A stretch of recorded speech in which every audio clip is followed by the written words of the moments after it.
Welcome back. Let us now turn to question 5.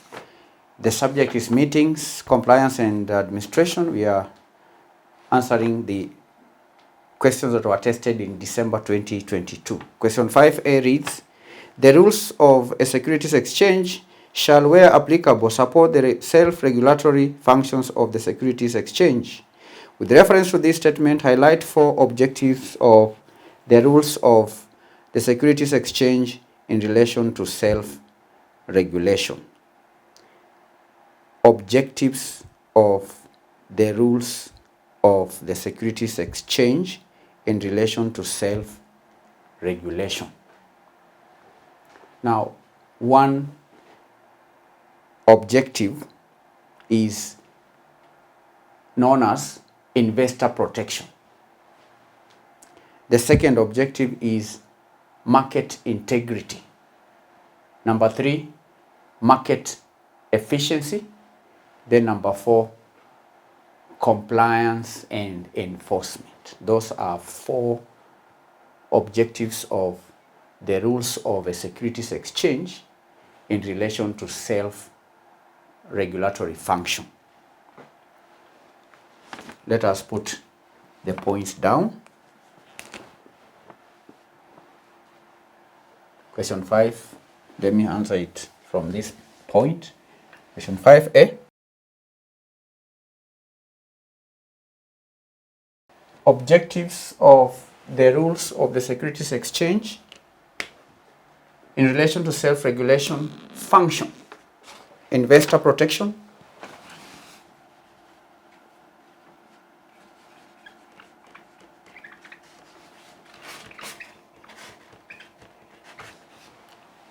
How is investor protection an objective? Now, candidates, the rules aims to protect investors by setting standards for fair and transparent trading practices, ensuring adequate disclosure of information and preventing market manipulation, or what we call insider trading. And that helps maintain market integrity and instills confidence in the securities market. 2 is the objective known as market integrity. Market integrity. The rules establish guidelines for maintaining what we call market integrity by setting standards for listing requirements, by setting standards for trading, what we call trading mechanisms, and also conduct of market participants.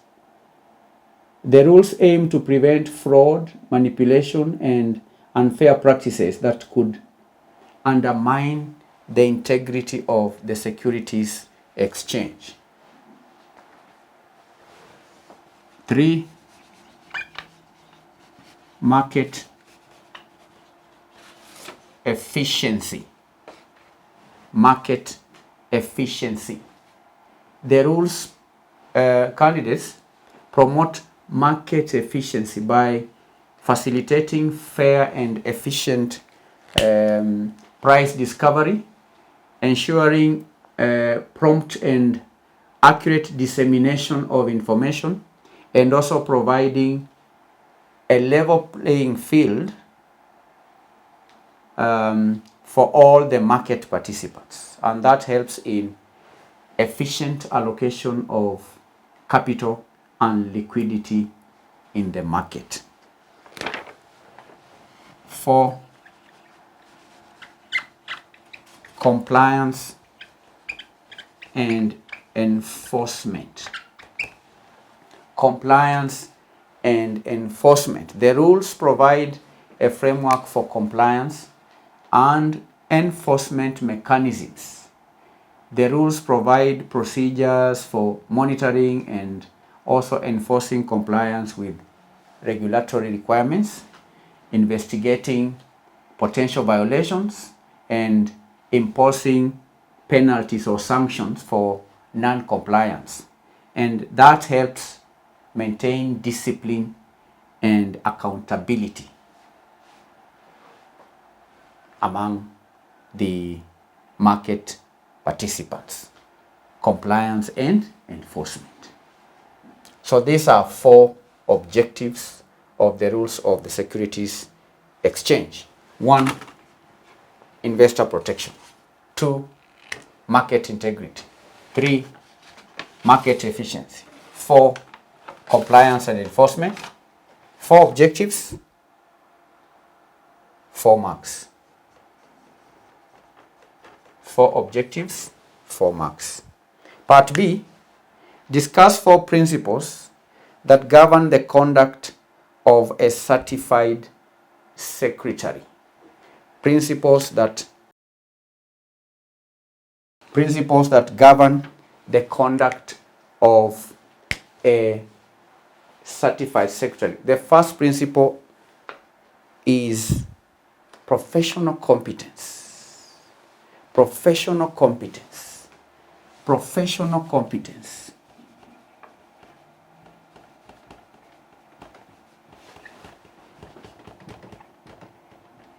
And due diligence. Professional competence and due diligence. That is the first principle that governs the conduct of a certified secretary. A certified secretary is required or is expected to possess the necessary knowledge, skills, and expertise to perform their duties competently. They should continually update their professional knowledge and maintain high standards of professionalism while discharging their duties. Professional competence. Skills, they must be competent. They must be competent. Number 2, integrity and ethics. Integrity and ethics. Certified secretaries are required to uphold high ethical standards. They are required to act with integrity in their professional conduct. Certified secretaries should also demonstrate honesty and fairness. They are expected to demonstrate confidentiality in their dealings and avoid conflicts of interest. Integrity and ethics.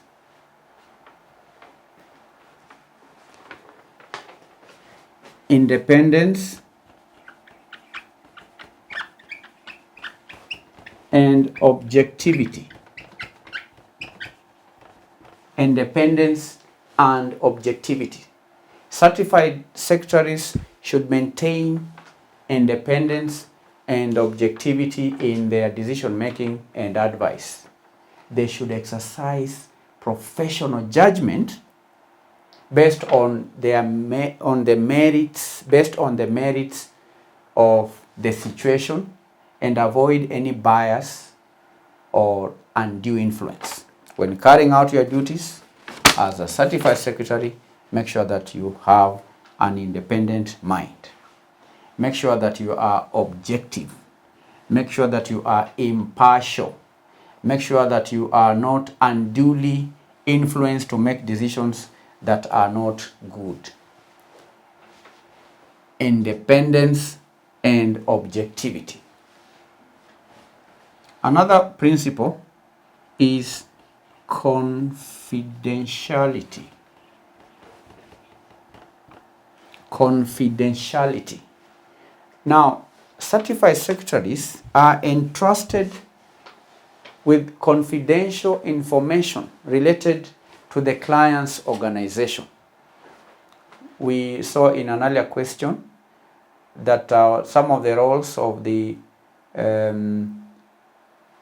certified secretary, particularly who advises the board, is to maintain board records, to communicate between the board, we said is a link between the board and the management. is a link between the board and the shareholders. So by virtue of the office of the certified secretary, such a person is entrusted with confidential information related to the client's business, and they have a duty to maintain the confidentiality of such information, except where disclosure is required by law or authorized by the client or organization. So this is a key principle that governs the conduct of a certified secretary. Candidates were to give 4. I can give 5 because it's an important question. Professional development. Professional development. Professional development. Certified secretaries should engage in continuous professional development to enhance their knowledge and skill. They should stay updated.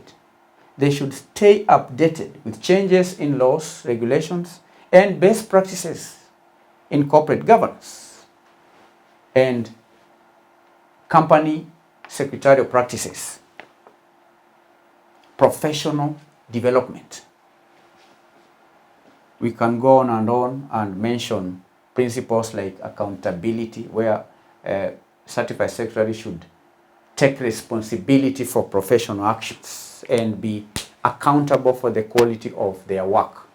They should be transparent in their dealings and provide accurate and timely information to the relevant stakeholders.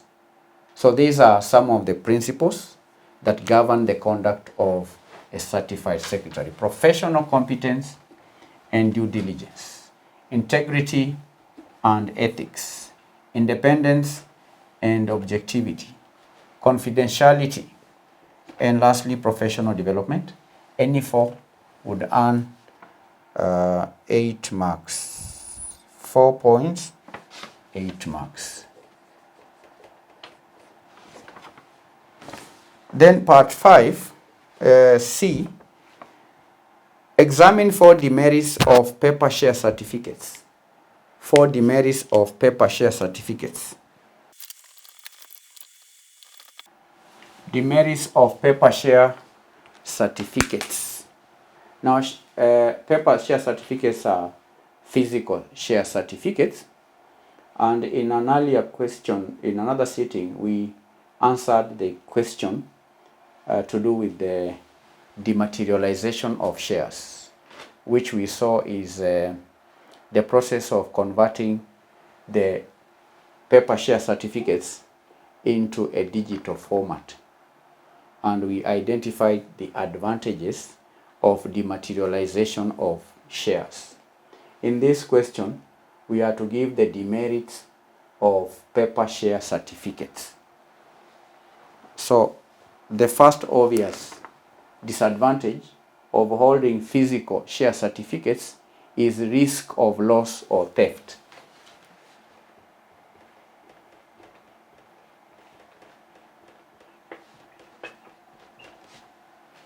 Risk of loss or theft.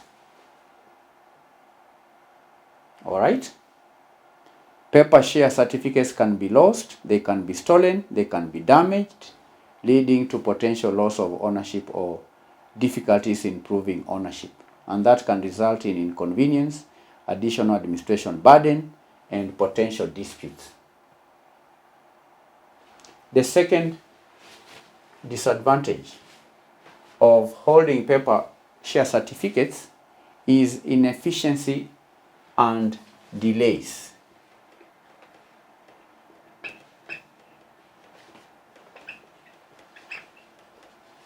Inefficiency and delays. Paper share certificates involve manual processes for transfer. They involve manual processes for registration, which can be time consuming and prone to errors, and that can result in delays in transferring ownership or even updating records, affecting the liquidity and efficiency of the securities market. There is also the disadvantage with storage or even security. Storage and security. Storage and security costs. Paper share certificates require proper storage and security measures to protect them from loss, damage, or even unauthorized access. And that adds to the administrative or operational costs for issuers, for shareholders, and even intermediaries involved in the share certificate management process. Inconvenience in trading.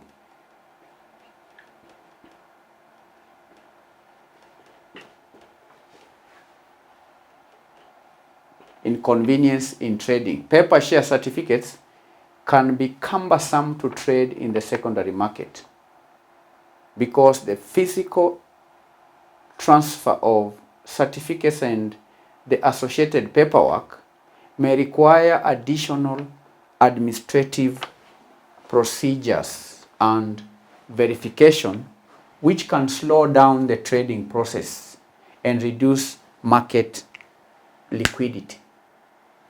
So overall, candidates, the demerits of paper share certificates have led to the adoption of electronic, or what we call dematerialized share trading systems in many jurisdictions, offering more efficiency, security, and convenience in trading and management of securities.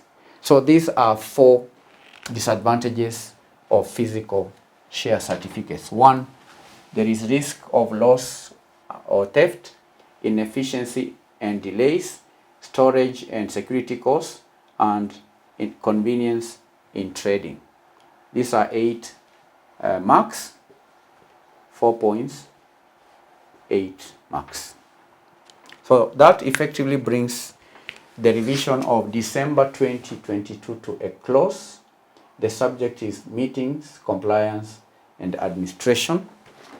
We've done the whole sitting, a question at a time.